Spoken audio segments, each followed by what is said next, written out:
Post office आएको थिएँ, post अफिसको कामले।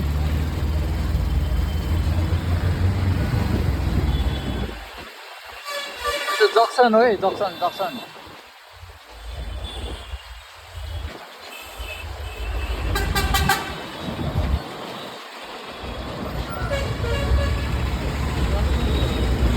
जक्सन भयो।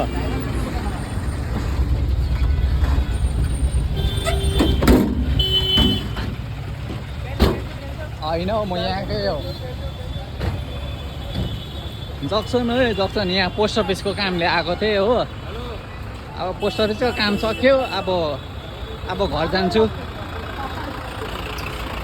यो चाहिँ तपाईँहरू सिलगढी आयो भने चाहिँ दिल्ली होटेल रेस्टुरेन्ट हो। यता बस्दा पनि हुन्छ, यता अगाडि गयो भने तपाईँ यसको अगाडि गयो भने राम्रो छ लज, त्यहाँ पनि बस्न सक्नुहुन्छ। अलिकति एक्सपेन्सिभ छैन, रिजनेबल छ। Thank you.